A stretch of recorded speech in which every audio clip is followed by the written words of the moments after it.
What's up, everyone? I got a very special guest today. His name is Rich Madrid. You probably know who he is. If you're a Niner fan, you should. He is the OG X's and O's expert. He writes for Niners Nation. He's been grinding the coach's tape for years. And I've probably followed him and unfollowed him 4 or 5 times. And you're not really friends with someone until you followed and unfollowed him multiple times. So Rich doesn't really need an introduction. He's not a self-promoter, which is why I like him so much. He's himself, and he's a really good follow on Twitter. You learn a lot, and he'll piss you off, which is underrated. So, Rich, thanks for coming on the show. Yeah, thanks for having me. It's great to be here. Okay, so Rich and I basically agree on some things, and we disagree on a lot. And so I want to bring him on the show. I like bringing people on the show that have totally different views than me. Vish is like that. Rich is like that. So Vish, Rich, my bad. Let's start with the offensive line. Vish is a great guy. He's a good guy, of course. Let's talk with the offensive line. My stance is it's the biggest weakness on the team, the biggest need. Do you think it's underrated? And if so, how? Yeah, I don't think a lot of the criticism is warranted. You know, Mike Mcglinchey has always been kind of this guy who struggles in pass protection since his rookie year. Sure. And when that whole, I guess, debate was raging on Twitter between me and you and a bunch of other people, you know, I went back and looked at some of his rookie year stuff, some of his second year stuff, and it's all the same. Yeah. There's no difference. He's always looked like this. And I just think the difference with him this year was the offense didn't look as good as it has in the past.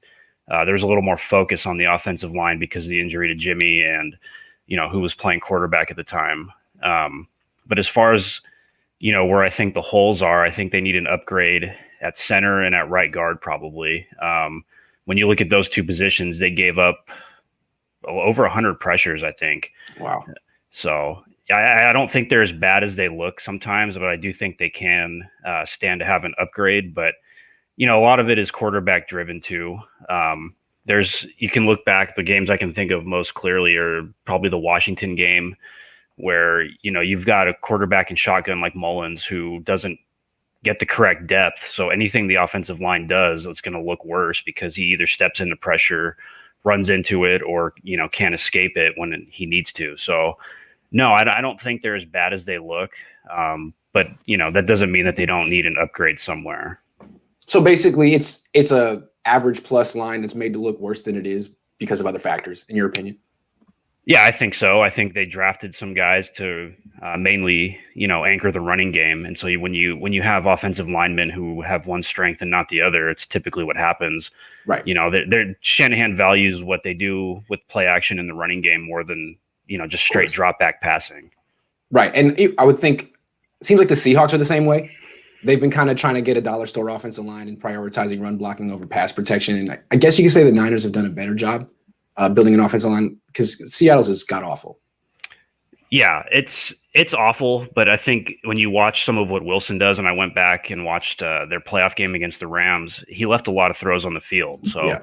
You know, and when he complains about getting hit all the time, I mean, yeah, that's probably true. He's running around a lot, but a lot of times he's not seeing guys that are open 10, 15 yards down the field. So, you know, he's a great quarterback, but he has his limitations there too with how he sees the field. So I don't think, you know, I think the criticism there is warranted on both sides, but, you know, you have to look at it from an offensive line's point of view too. And you know, certain protections are only supposed to block for a few seconds, not for 7 or 8 seconds. So, the quarterbacks could help themselves out if they would look downfield and throw when they're supposed to. And sometimes Wilson doesn't do that.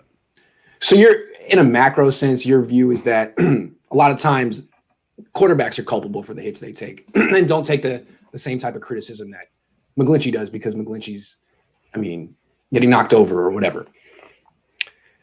Yeah, I mean, McGlinchey's best or worst reps come at the worst times. It just seems, you know, that's why it's magnified. Yep. You know, third downs, key third downs, fourth quarter. Yep. But when you look at the totality of his snaps, you know, 70 plus in a game, it's not that bad. It's just he picks the worst time to, you know, get run over by a defensive back or whatever, like he did in the Philly game or something. So it's just, you know, you have to look at the whole thing, though, I think. Yeah, it'd be great if he would hit one of two of those blocks late in the game. But, you know, in 2019, they didn't need to because they were always ahead. Okay, let's talk about Mcglinchey then. Because it seems to me, I see what you're saying, but it also seems to me that for a 6'8" dude, he's too light. I thought he would look bigger in the past. Him admitting that he was like 290-ish, that seems wrong. And it's not just him. I mean, I thought School was light. It was like, is this an offensive philosophy that was from, I don't know. So there was that. And then this the fact that a 6'8" dude gets trucked that often. I just don't think, I don't know. It seems to me that he would really benefit from a coach to like get up in his ass. And I think he probably had that at Notre Dame. And I think Joe Staley probably filled that function for him. Just a guy to hold him accountable. And I don't know if there's anyone on the Niners doing that right now. He might need it. Do you think there's anything to that? Yeah, I think there's a little bit. I've watched clinic tapes with John Benton, who was their former offensive line coach. I think he just left Yes. for the Jets, maybe. Correct.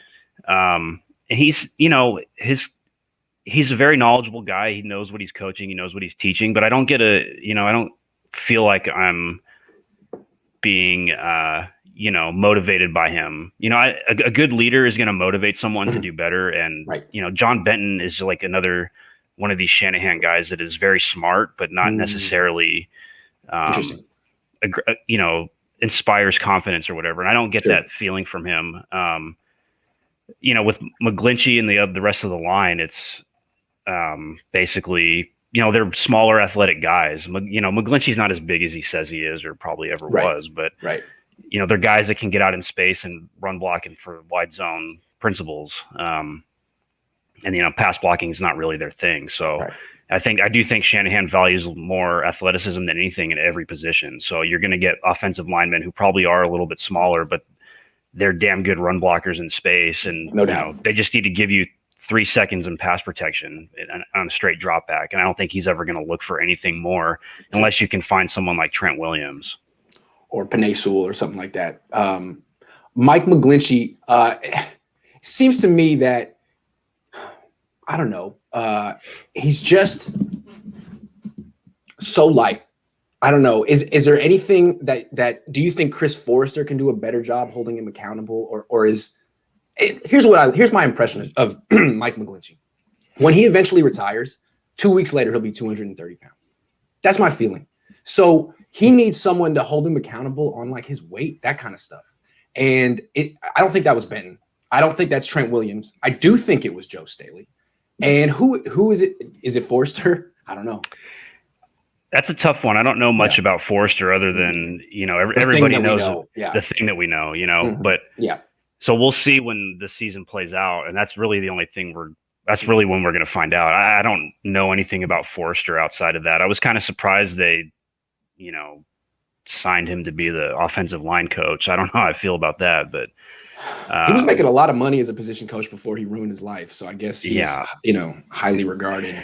But one thing I noticed is I don't think the Niners cared about losing Benton. Is that fair to say? I don't think they cared. I don't think so.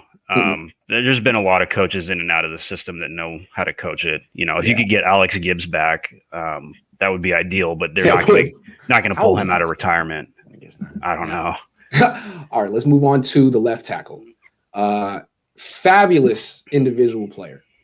But my impression of him is that he's not the same kind of leader that Joe Staley was in terms of caring about other people's performance and demanding better. I always got the feeling with Trent Williams is like, he's playing well, that's cool with him. And that's fine. But do you think he's worth the money that he's going to get in free agency? And the Niners have to give it to him. Yes, he's worth it. And yes, they need to give it to him. You can't discount a guy like Joe Staley. And I think you're not going to find many guys like Joe Staley who've stayed with one team their whole career and multiple coaches. Yeah. But he was a great player. No, I mean, don't get me wrong, but the kind of leadership that Joe Staley brings is unmatched by a lot of people. So they just don't have it. And I don't know what I would expect from Trent Williams. I would almost think like bringing in a guy like Alex Mack might help. Someone who knows he would fill that role. Yeah, I think he would kind of fill that veteran role. Trent Williams just kind of, does his thing. Since his thing with the whole medical situation in DC with the Redskins or formerly the Redskins, sorry for saying that, but I think he, he's kind of about himself, and I don't have a problem with that. I just don't think he's a guy that I would look to for any type of leadership on that line. You know, great player. He I think he only gave up 19 pressures all season. Great player. But, you know, I think again, like, are you really? Is that, I don't know. You know what kind of guy he is. You know, you're not going to get more out of him than what he gives on the field. So I don't know that that's something they should really care about with the leadership, and especially if you can get a guy like Alex Mack. All right, well, that leads me to my next question. What should the Niners do at center? Of course, Alex Mack is a great target. Trent Williams, great target. Can the Niners afford both and re-sign Fred Warner? Or do they have to do something? I'm not a cap guy, but I'm pretty sure if you can give – and I've talked to Niners Nation resident cap guy Jay Hurley about this off and on.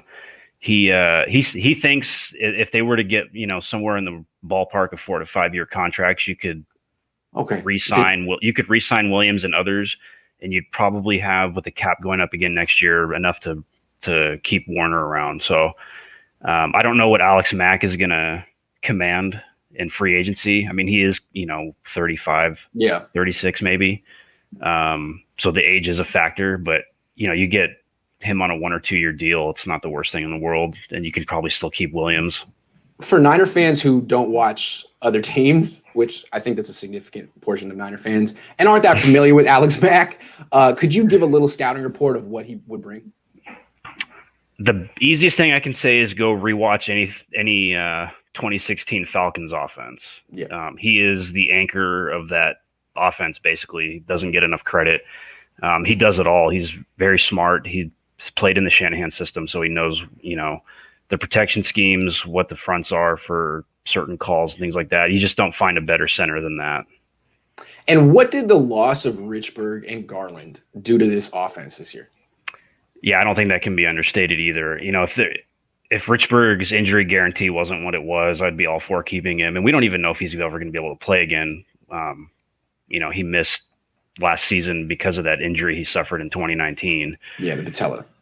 And he, at the time, was very good when he was playing. He just, you know, he had his injury issues, but he's another smart one that kind of knows the system, that's been immersed in it for the last few years. And even Ben Garland, you know, backing him up. Those were, I think, bigger losses than anyone wanted to talk about, because it does have an effect on, you know, the protections called out and, you know, which way they need to slide to block certain players. And that may have had an impact on how Mcglinchey played. You never know. But that once that center position went down, it's like a domino effect. Yeah, the interior, that center and right guard took the biggest hit, I think. I don't really have an issue with Tomlinson. He did give up a few pressures, but, you know, nothing significant. All right, let's talk right guard then. So what's the solution at right guard? Just give Daniel Brunskill like more time there, or draft a guy, or what do you think? No. Tom Compton. I think Compton was better, probably of the three that they played there, of him, Brunskill, and McKivitz. McKivitz had some good reps. He also had the big miss on the 4th and 1 in New Orleans where he went the wrong way, and that blew that run play up in the backfield. He was a 5th round pick. I don't know what you really expect out of that, but I think you got to go in the draft, or I don't think Brunskill is it either. He got crushed there in Dallas. That's just, he could play. He's a guy that can come in and play tackle, you know, left tackle sometimes, but he has this legend because he does well against Aaron Donald when they just throw. That's not even that true. I know, when they just throw the little shovel passes all day. That's what Aaron Donald to do. Right. Yeah, I mean, you get 1 or 2 blocks on Aaron Donald like everybody does, and you think they're the greatest player in the world. Yeah. Yes. All right. Okay. Let's shift gears to the quarterback.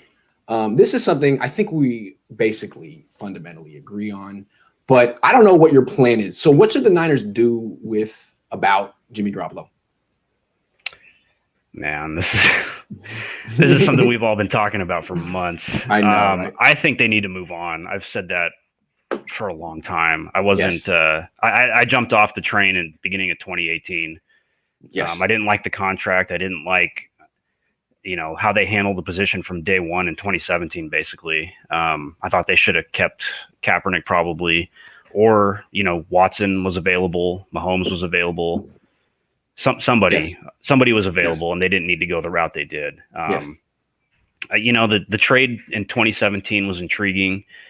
You know, I don't think he played well at the end of 2017. Everyone thinks, well, they won 5 games, but who did they play? They didn't really play, outside of one viable playoff team that year. Tennessee. Well, Jacksonville. Yeah, Tennessee wasn't. Even you can go look at that game, and his throws were erratic and off target and ridiculous. The Goodwin catch, he got lucky. Yeah. He had some good plays that you expect every quarterback to make. Mm-hmm. And then in 2018, I think the wheels just came off sooner than a lot of people think they did when he had that 3 interception game against Minnesota. Not a good game. I think that was the game that Shanahan was like, this is not the guy. Yeah. I don't even think he was crazy about the trade in the beginning. He wasn't really, they're going to present a united front all they want, but the things Lynch has said in the media about Shanahan being depressed and things like that, kind of just throwing his coach under the bus, just signal to me that Shanahan's never really been his biggest fan. So from what I heard is Shanahan from afar, when he was scouting him, like back when he was in Cleveland, liked the way he threw the ball. I think a lot of people like the way Jimmy threw the ball coming out of college. But what I heard is once they got Jimmy in the building, he's not as smart as they thought he'd be. That's what I heard. Yeah, I don't. That's all I heard. No, I'm not disagreeing with that. I mean, you can see it. You can see it on film. I mean, when things kind of break down, he's not really a quarterback that knows where to go with the ball past 1 or 2 reads. So, I think they need to move on now. Each passing day, it looks more and more like they're going to keep him because of the trade market for him. I don't think it's really there. There's supposed to be a lot of Carson Wentz trade, the Carson Wentz package. What they got for him was mostly because they had to take on the contract too. So, but who's going to want to take on Jimmy's 20 plus 25 or $27 million contract next year when, the people think the 49ers really aren't even. Exactly. If the Niners don't want to pay him, why would any other team want to pay him? And if he got cut, what kind of deal would he get? Honestly, I don't know. Yeah, I don't know. Probably something similar, maybe a little less. Yeah. Team with 2 a lot years, of cap 40 space. million, 2 years, maybe 30 million, something. I don't know.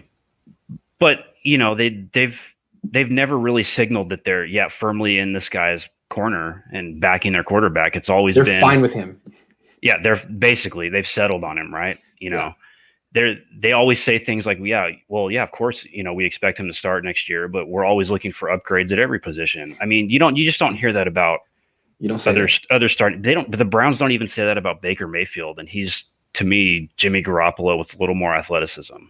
Agreed. I mean, there's a lot of teams with young quarterbacks in their second, third years. You just don't hear teams saying that about. I mean, the only team that did was the Rams, and they have always been aggressive with McVay and Snead right now. So he's getting like the Sam Darnold treatment. Yeah. I mean, but even the Jets, they seem more committed to Sam Darnold than 49ers do with Garoppolo. Well, yeah. I mean, they've just given Jimmy a lot of money to not play football. It must be tough. Yeah. I mean, that's Parag's contracts are another topic for another day, but I think at some point they're going to need to move on. But, Shanahan, I think he feels like, look, if we can't ditch the guy this year, we can build around him and try to make another kind of semi-deep run. I don't think you're going to be able to run it back on 2019's offense. It was pretty limited with what they were doing. Yeah. And then, you can see things in like week 1 and whenever Jimmy played this year, teams just spot drop to the middle of the field and take away his reads all day. So yeah. Cover 1 with the robber. That's the Jimmy killer right there. You just spot drop cover 3. Sure. You take away all his over the middle options, and he can't find the next one. He can't find the next one. So I think if they did run it back with him, they could probably win 9 or 10 games. But you're not going to make a deep playoff run. You might win a wild card game. Kind of like where the Rams were at the last couple of years. Yeah, I mean that's and I wouldn't mind a playoff team every year like the Rams. I mean. Yeah, that's better. But that assumes Jimmy even makes it through the whole season. True. I mean, the one thing about Goff is he's never hurt. He even at the end of the season, he missed the 1 game and then he came back in the playoff game and beat Seattle. Yeah, and he didn't play that well, but I mean, he's durable. True.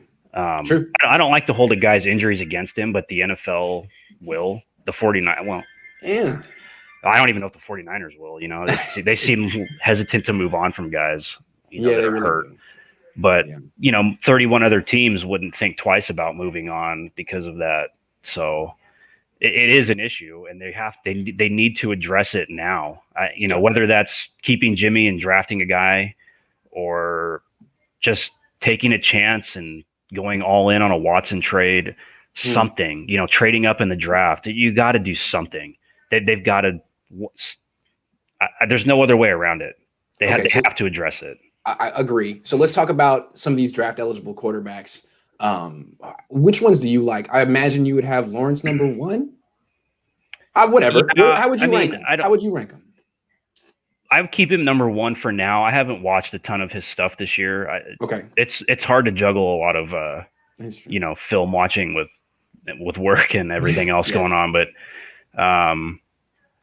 I will get around to watching more Lawrence before the draft. But he's not even in the conversation. I don't think he's even really in the conversation for the 49ers anyways. But I'm comfortable with him number one right now, just based on what I've seen nationally on TV. But number two, I'd probably go Fields. I really like Fields. What do you like about Fields? Just his mobility and his arm. I think he's a tough eval because Ohio State their offense has a lot of built-in options for their receivers. So a lot of times receivers are declaring routes late. And he's watching. And he's watching and waiting because he doesn't know where these guys are going to run. True. And they should be declaring their intentions a lot sooner. And even like Mac Jones is just boom. Because their routes are more clearly defined. And I think a lot of that plays into it. But, it's a good point. You could say, well, he should anticipate it or whatever. But not if it's a choice route. I've seen receivers in I've seen receivers in Ohio State's offense declare their intentions way late, and now you're forcing your quarterback to throw into an extremely tight window, and that's what he gives you. He can still do that. No question. One throw comes to mind where he threw a bomb from the far hash down outside the numbers for a touchdown, like 55 yards in the air against Penn State. I mean, it's just unreal what some of these guys can do. He's more physically gifted than Lawrence, I think. Yeah, and I think Shanahan likes him. I think he would move up for him if he could. He's a quarterback that spent time at the Shanahan's quarterback camp, so he's something. So familiarity. It's familiarity, and it's an intriguing move for them. Yeah. Also, I think he'd be a quarterback who would benefit from the switch from a spread RPO to under center play action because he's got the arm for it. Yeah. Why do you want him throwing slants all day when he can actually bomb it? I like that fit for him. And the other thing is, I was reading his bio. He was a baseball player in high school, shortstop, second baseman, MLB draft potential. I like quarterbacks that played baseball because baseball players are natural throwers. They've been doing it their whole lives. They have all the different arm slots. That gives me more confidence in him, actually. So yeah, I agree. They look more athletic. They're just better. They're better throwers. Yes. Okay. So who do you have after Fields? After Fields, this is going to catch a lot of heat, but I go Mac Jones. I like Mac Jones too. He's better than I thought he'd be. Why do you like him? Because I think in the draft class that he's in, he's probably the best quarterback that does everything you want to see. Pocket mobility, throwing with anticipation, and he has to because he's not an athletic guy. No, he's not. He'll stand in there and make more plays from the pocket. It's almost like kind of watching a Tom Brady at Michigan type thing. Brady at Michigan wasn't. Jack Hammer was saying the same thing to me. He's like, he reminds me of Brady. I was like, wow, I'm not going to tell him when you said that. But yeah, I'm glad you said it because I see it. I think the only difference now is Jones would come out a lot sooner than Brady did in the draft. But they're guys that, and now that's not saying he's going to be like that in the NFL. No, nobody knows. I mean, there's not going to be another person that wins 7 Super Bowls and 10 trips.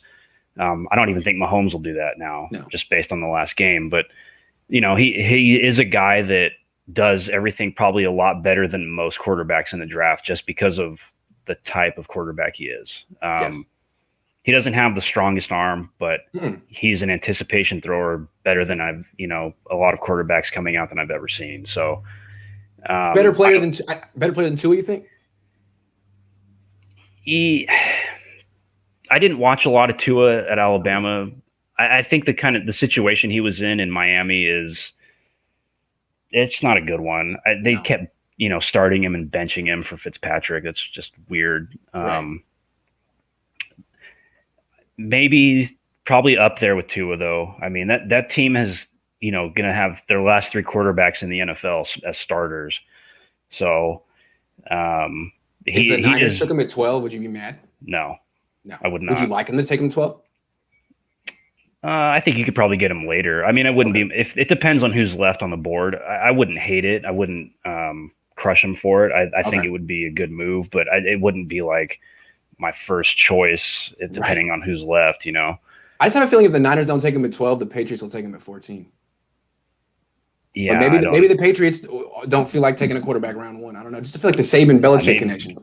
Maybe the Patriots are waiting for them to cut Garoppolo, depending on what the 49ers do. I think he's probably going to end up going back there if that happens. Yeah. All right. It's okay. Who you got after Jones? Zach Wilson. What do you like about Zach? Just an unbelievable deep thrower. And I think that's just the nature of BYU's offense. You don't get to see him throw a lot over the middle, intermediate throws. It's a lot of, hey, this guy's got an arm. We like this matchup out here. We're just going to let him throw it. And he's just deadly accurate with it. And he does it on the run. Yes. You know, the one thing, the reason why I have him so low is because you don't see enough of the other throws. And he can make them, but we don't get enough of a visual variety. Not enough variety in there. And that's just the nature of their offense. I think he can do it, but you know, in a year and a half that he was a starter, or 2 years, it's just because of the injury in 2019, he didn't do a lot of it. Okay, and the last 3 quarterbacks I'd be interested in, if you want to rank them, are Lance, Traskmond. Lance, what I would put next. Okay. I don't know enough about Mond. I know you guys are really high on him. And Trask, I've told you this in the past. I just don't think I think he's a good backup, probably, honestly. Okay. Well, can you explain to me why you prefer Mac Jones to Trask? If you humor me. It doesn't even have anything to do with Trask's weapons. I just think he's a weaker arm thrower than Jones. Okay. You know, the weapons aside, I mean, in the NFL, he's not going to be able to lob balls up like he does to Kyle Pitts all the time. Fair. And some of those are good throws. I've watched a little bit of him recently. He's not bad by any means. I think, you know, if he's not a backup, he's probably a low tier starter at least. Okay. Someone compared him to Josh Allen, and no. I mean, he's big like that, but that's it. Yeah, but he's not a runner, and he's not a big arm thrower. So Josh Allen has the strongest arm I've ever seen. By the way, it's incredible. It's ridiculous. I hate when people compare quarterbacks to Josh Allen. Like, he's not. Well, the 49er fans should be careful with that, because if you do get a Josh Allen type, then you have to be willing to sit as a fan for 2 years and wait for him to come around. And don't yell about it. Yeah. Because he had, a lot of people were making fun of Josh Allen early on, right? Nobody liked him. I didn't like him. I mean, he even had a stretch in the middle of the season where he looked like old Josh Allen. True. But he's a little scattershot, but he's improved a lot. But he's improved a lot, and Buffalo's been patient with it. I mean, his upside and his peak plays are a lot better than his floors. So they had to wait, and I think that was a smart move on their part. I'd love to know your thoughts on Josh Rosen. I wasn't that enthusiastic about him coming out of UCLA. I went to UCLA. I watched a lot of UCLA. That team stunk, and I never really thought he was that great. But the way the whole league has given up on him, I was like, wow, what is it about this kid? And do you think that's fair? Do you think there's anything there that Kyle Shanahan can work with? I thought he would have been someone that Shanahan liked coming out that year. I liked him. You know, it's kind of that team did stink. UCLA hasn't been good for years. Forever. Honestly. I lived down there. I used to go to UCLA games, USC games. Notre Dame was in town. I'd go to those games. Those aren't, quarterbacks from there. I mean, who was the last good one? Maybe. Honestly, Troy Aikman. Yeah. K. McNown, no. Brett Hundley, no. No. I mean, but I liked him. I thought he's the best quarterback they've had in a long time. I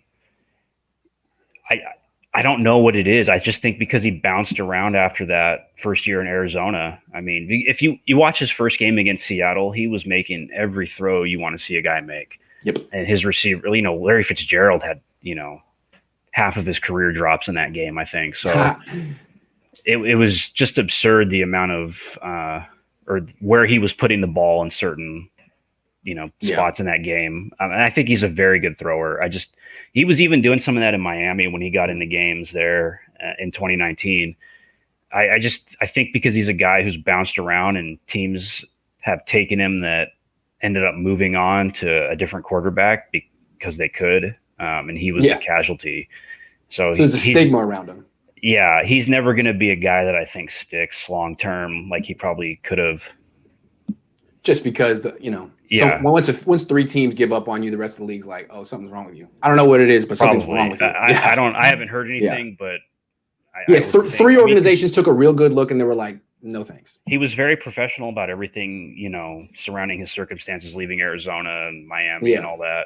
I don't know. It's really weird. I haven't heard anything through anyone specifically, but me neither. I'm genuinely excited to watch him in training camp. I hope he gets a few reps with the first team, although I know it's not going to happen. Anyway. I mean, he honestly probably should be the backup.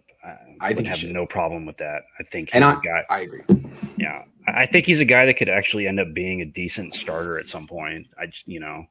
With some stability. Yeah, on this team with some playmakers around him and a good coach.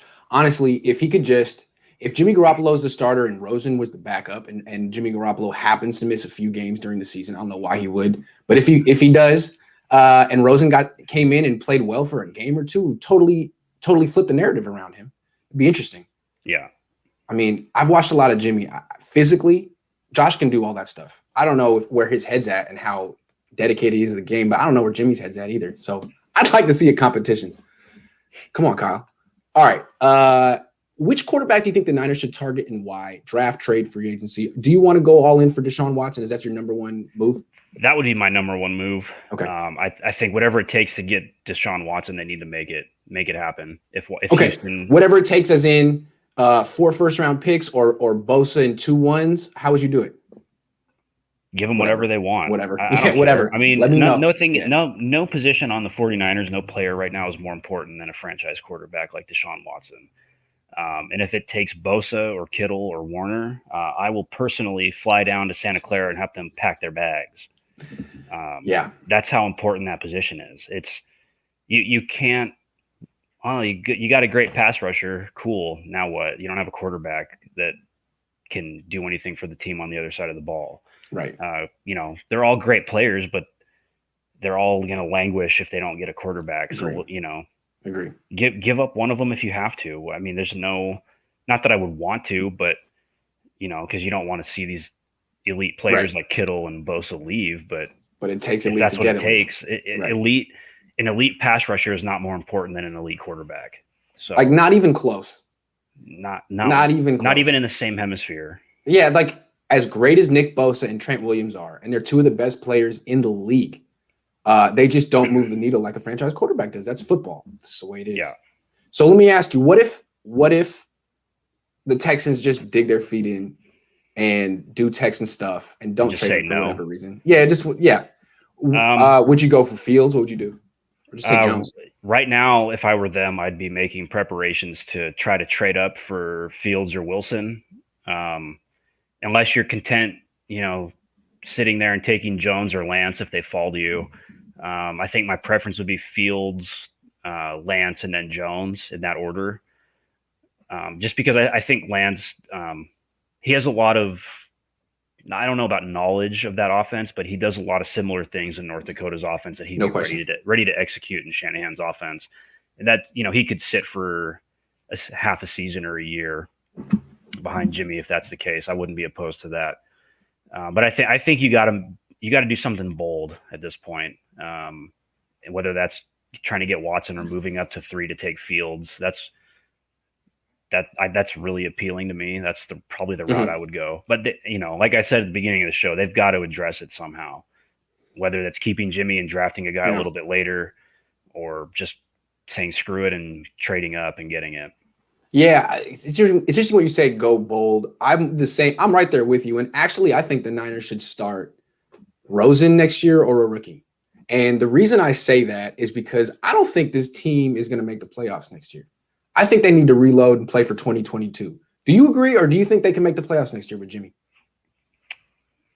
They were pretty close this year without Jimmy. So just given the records of certain teams and how things shook out there at the end of the season, it didn't work out. But yeah, I think if they stay relatively healthy and don't lose Bosa or Kittle or, God forbid, even Fred Warner, who seems to be pretty durable anyways, I don't think there's a concern there.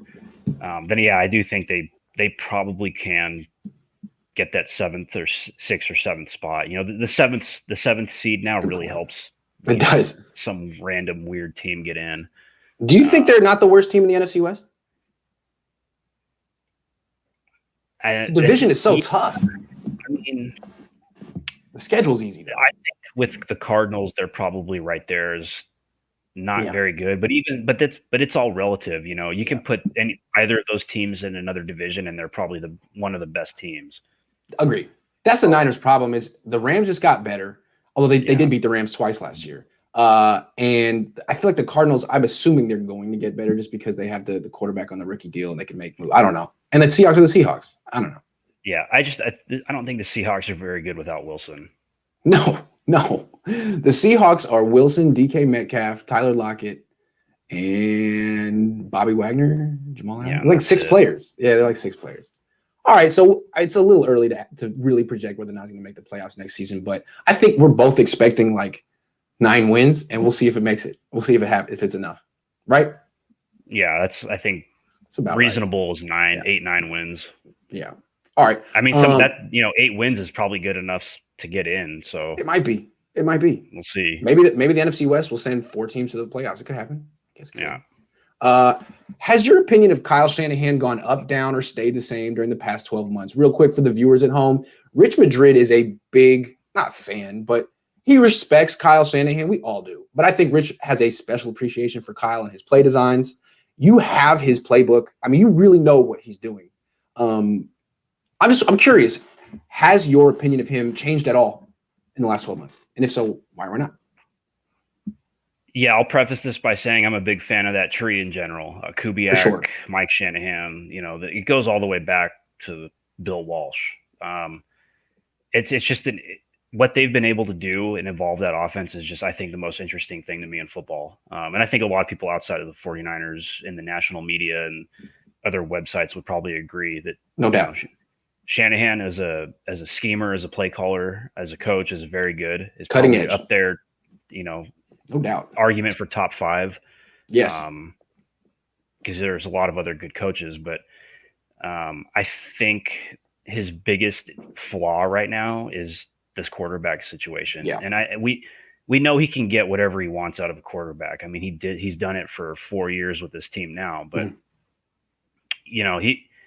I think he believes a little too much in himself and his system that he thinks he can just insert anybody if, we just settled for Jimmy, we can make it work. And that's probably true. You can win 9, 10 games. You're not going to take the next step. And I think he believes that he can. And I don't know, we kind of saw this year, it's probably a little more of a function of Saleh's defense carrying the load a lot of the time than it is Shanahan's offense. I agree. Yes. So, and it's about time now that Saleh's gone for Shanahan, I think, in the offense to take over. I think it's time. Yeah. This is now or never. I know he's got the 5 years left on the deal and the no offset clause, so they're probably not going to get rid of him. But do you think Jed wants to sit around for 2 more 6 and 10 seasons while they try to figure out the quarterback situation? I don't think so. And I think that's his biggest issue right now is I don't think that he is really that adept or skilled at managing things off the field with the roster. And not a lot of good coaches are, except Belichick maybe. But there's no other Belichick around. There's never going to be another Tom Brady like that to come in and do that. With and arguably Bill Belichick's misses at wide receiver. I mean, push Brady out. They miss all the time in the draft, and they're always in the mix. Big time. And that's Belichick, and that was Brady. Shanahan doesn't have that. He's a young guy. He's only 3 years older than me, I think, and I'm 37. So right. he's got a lot to learn. And I hate to say it, but if he doesn't figure it out with the 49ers, he'll learn from his mistakes and he'll figure it out somewhere else. Agreed. He's got a lot in his plate. I think you're right, because he's got a lot in his plate here. He has all the power he wants. And if he were to fail here, people would say, oh, well, Shanahan, the front office man, got Shanahan, the coach, fired. You always hear that stuff. And he'll get the next job. He'll get a ton of money, and he'll probably be paired up with a strong GM. And they'll work well together, most likely. Yeah. That's what happened to his dad. I mean, his dad flamed out as the Raiders head coach. Yes. Built himself back up as an offensive coordinator and then took over the Broncos, and the rest is history. So, right. I mean, and they had an aging quarterback at, John Elway, who they were able to push to 2 Super Bowls.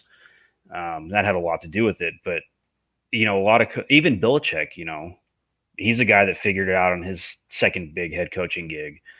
And that's my fear with Shanahan, is that they don't really quite figure it out over the next several years, and he goes somewhere else.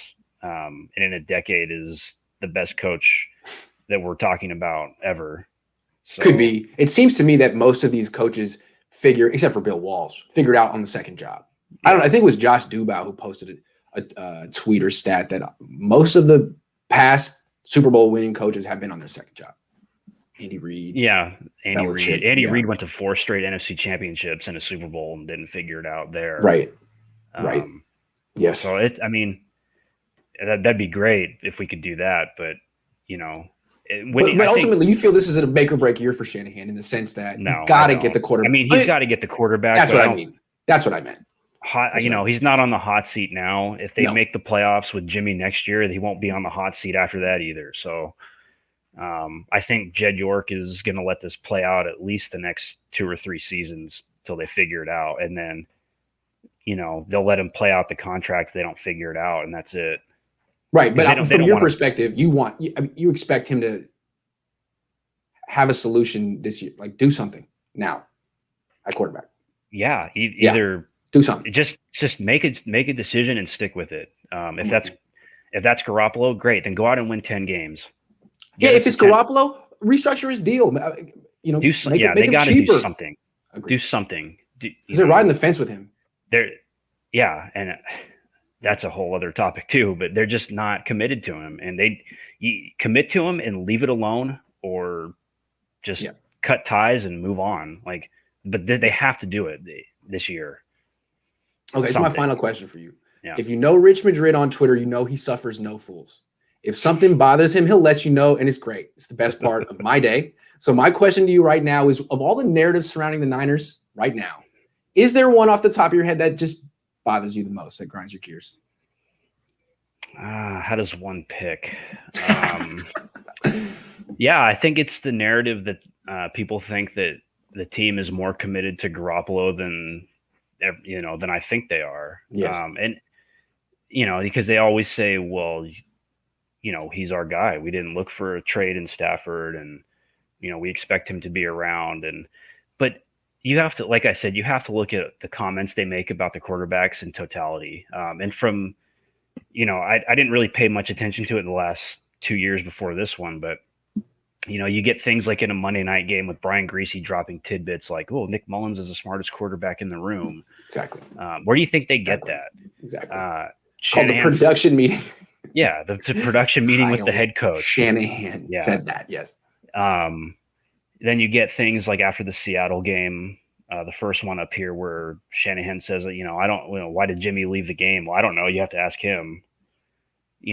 Things like that. And then insinuating later towards the end of the season that he was missing rehab, insinuating that he was missing rehab for team meetings. Like, rehab is supposed to be the thing that gets him back on the field. And then they didn't do themselves any justice either when they tweeted out, practice video of the quarterbacks throwing and Jimmy's taking 5 and 7 step drops and letting it rip. So, so why are you not in the field? Yeah. Yeah. So why aren't you playing? Yeah. I think they've handled that situation about as badly, about as terribly as you can. And people just still think that they're, that the organization has rallied behind Jimmy. I mean, the evidence is right there. It's so obvious. And so Niner fans are like, nope, I don't want to see it. Mostly. It's right there. So why do you have a conspiracy theory as to why he didn't play down the stretch? Or do you not want to go there? Yeah, I mean, I think it's kind of obvious if that's the case. Like, they're trying to protect his value, and right. and Garoppolo is trying to protect his value because he wants to go elsewhere. If he wants to go elsewhere and play, he's going to need to be healthy. He's going to need to be able to pass physicals. Right. So, I think that's probably why he didn't come back and play. There, the severity of the ankle sprain, nobody knows. They can say whatever they want. Yeah. I don't know why anybody trusts that team with injury news, anyways. I mean, you get how many other guys have they told us, like Trent Taylor and Jalen coming back? Yeah, they're coming back. And then Jalen Hurd didn't even fly to Florida for the Super Bowl because he couldn't sit on a plane. Correct. I mean, correct. Who knew how bad his injury was before that? Like, yeah. I mean, this team is just not transparent with that stuff, and it's not. I don't particularly care about that, but just recognize put all the pieces together and recognize that they're probably John not Lynch wouldn't lie with some things. Yeah, they historically does. Yeah, they lie all the time. Yes. All right. Well, this was a good show. I appreciate you coming on and explaining where you're coming from. I hope you didn't think I was going to ambush you and just debate you. No, man, we've gone back and forth so many times. It's not even, But no, now that I can actually have a conversation with you and I see exactly where you're coming from with all these people, and it's good to consider because I just have so much fun making fun of Mike Mcglinchey. I think I don't see the forest through the trees sometimes, so it's good to see other perspectives. Sometimes I just need to leave it alone. Nah, don't. Like I say every day with the Garoppolo stuff. I'm not going to talk about that shit today, and then it just happens. It just happens. Oh well. Well, I appreciate you letting us know the conspiracy theory because I don't think people really understand what happened with Garoppolo at the end of the year. For George Kittle to come back off a broken foot, for Jimmy Garoppolo couldn't. It's like, okay, we'll see. And everyone's like, oh, well, Kyle would lose the locker room if he got rid of Jimmy G. Really? You sure? There aren't some people in the locker room that are like, hey, like I'm hurt, I'm playing. What's up? I would have there's to imagine things floating around that I won't get into, but I don't. That's just. I'll just say I don't buy that. Yeah. I don't think it would matter one bit to a lot of those players if he was gone. I don't think so either. Rich, they're going to back their guys in public anyway. So what are they supposed to say? Yeah. Hey, the team should get rid of Jimmy. Yeah. I have the kind of standing to say that publicly. They won't do anything to me. Yeah, of course. Rich, this was great, man. Thanks for coming on. Hopefully we'll do it again soon. Yep, no problem, Grant. Thanks, man. Cool.